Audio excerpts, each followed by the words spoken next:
فضای دلم. ببینید ممکنه که تو خونه های هممون چرخ سردوزی یا چرخ اولور نباشه.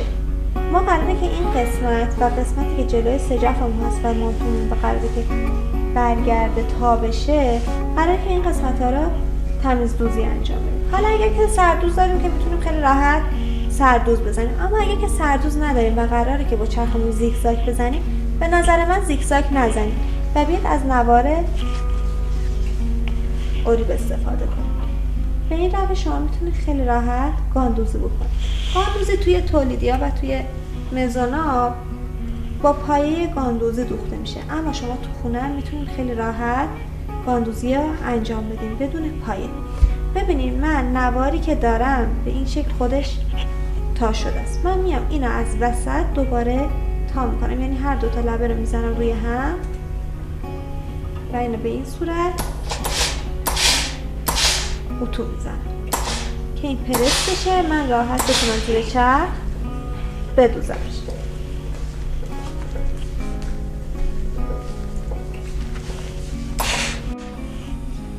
رنگ نوارمون رو باید چه رنگی انتخاب بکنیم؟ به نظر من همیشه از نوارای رنگی استفاده بکنیم برای داخل کار. ممکنه که بخواید نوار گلدار استفاده بکنید یا نوارای طلایی یا نقره‌ای استفاده بکنید. من چون توی کارم گلای کرم رنگ داشتم، از نوار اوریب کرمی استفاده کردم. به داخل کارتون هم اهمیت بدین. داخل کارتون خیلی مهمه. خودتون لذت میبرین وقتی لباسو در میاری یا میخواین آویزونش بکنی یا اینکه میخواین اتو کشیش بکنی، خودتون لذت میبرین. اگه لباس دست کسی دادین و گفتین که اینا خودم دوختم، وقتی داخل کار رو ببینه خیلی تاثیر داره روی دوخت شما. و داخل کار و اندازه بیرون کار مهم هست. من به اندازه‌ای که نوار لازم دارم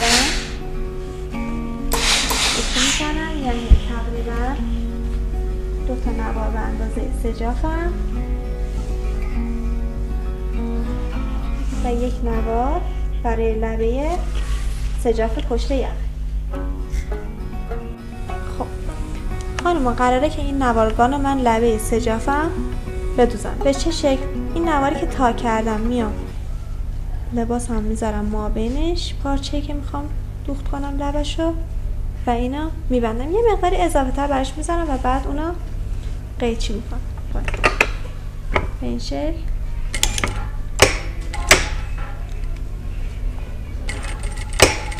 سرقائمه میزنم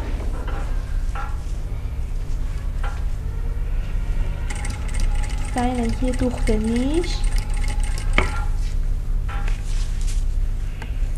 ببینید مرحله به مرحله هرچی که میرین جلو اینو همراه با پارچتون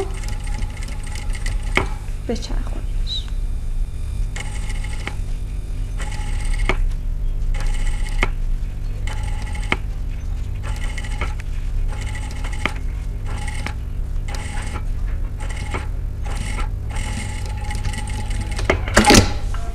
اگر که ما دقیق پارچه رو از وسط تا کرده باشیم، وقتی کارمون رو برگردونیم دقیقا یه همچین دوخت تمیزی هم پشت کارمون خواهیم داشت. فقط باید با دقت بدوزیم و با دقت اتو بکنیم.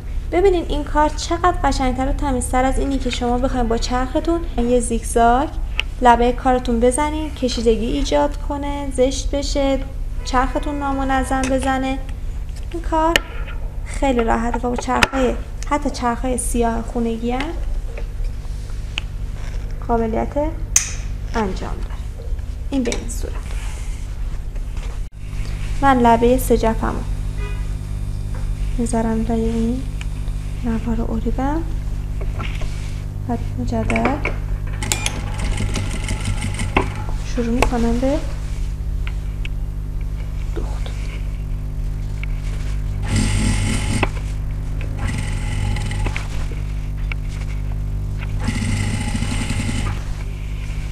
این قسمت هایی که یک کوچولو اضافه داره رو بهتره که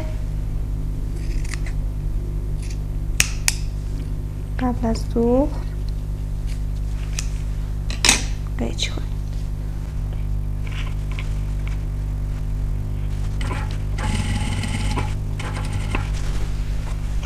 الان رسیدیم به اون قسمت یوکمون و اون یوکمونم همزمان با سجا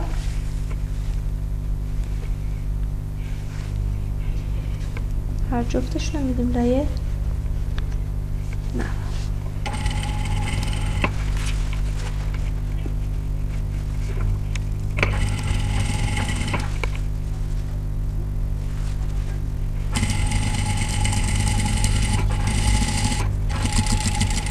تا آخر دوخت میزن تمیز و مرتب این کارم برمیگردونم. اضافه ای که از اینجا از قسمت سرشونه دارم و